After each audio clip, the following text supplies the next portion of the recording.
কলকাতা টিভিতে আপনাদের সকলকে স্বাগত। আপনাদের সঙ্গে রয়েছি আমি অঙ্কুর। অভিজিৎ দীপকে, যিনি সিজেপির প্রতিষ্ঠাতা সদস্য, তাকে সম্প্রতি একজন আরটিআই কর্মী কিছু প্রশ্ন করেছিলেন।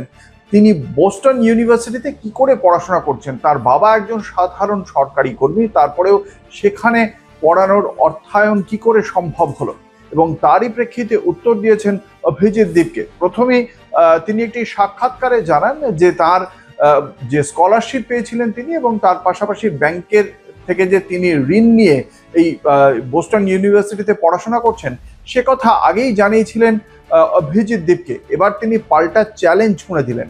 তিনি এবার এই 1 অগস্ট এই যে বিশিষ্ট আরটিআই কর্মী অমিত তিওয়ারি, তিনি সুরাতের বাসিন্দা, তিনি বিভিন্ন জায়গায় এই বিষয়ে প্রশ্ন তুলে দিয়েছিলেন যে কিভাবে তিনি বোস্টন ইউনিভার্সিটিতে পড়ার জন্য অর্থ কোথা থেকে পেলেন, কারণ তার বাবা একজন সাধারণ সরকারি কর্মী। সেই প্রশ্নই রেখেছিলেন অমিত তিওয়ারি। তার বক্তব্য ছিল, মহারাষ্ট্র ইন্ডাস্ট্রিয়াল ডেভেলপমেন্ট কর্পোরেশন বা এমআইডিসির অবসরপ্রাপ্ত জুনিয়র ইঞ্জিনিয়ার দীপকের বাবা ভগবান রাও দীপকে তিনি কি করে ছেলেকে পড়ানোর জন্য এত অর্থের অ্যারেঞ্জমেন্ট করতে পারলেন। এই প্রশ্ন তোলার পরেই অভিজিৎ দীপকে একটি সাক্ষাৎকারে প্রথমে জানিয়েছিলেন, এবং তিনি তার স্কলারশিপের পেপার এবং ব্যাংকের যে লোন নেওয়ার যে নথি তার ছবি দিয়েছিলেন। এবার তিনি নতুন প্রশ্ন তুললেন।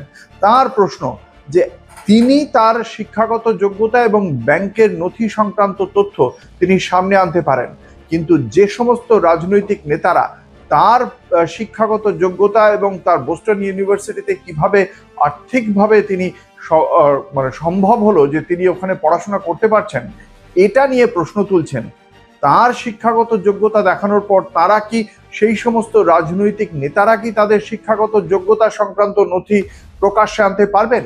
এই প্রশ্ন তুলে দিয়েছেন, এই চ্যালেঞ্জ ছুঁড়ে দিয়েছেন অভিজিৎ দীপকে। এবং তার সঙ্গে সঙ্গে শিক্ষা নিয়ে এত সমস্যা কোথায় কেন্দ্রীয় সরকারের বা বিজেপি সরকারের, এই প্রশ্নই তুলে দিয়েছেন তিনি।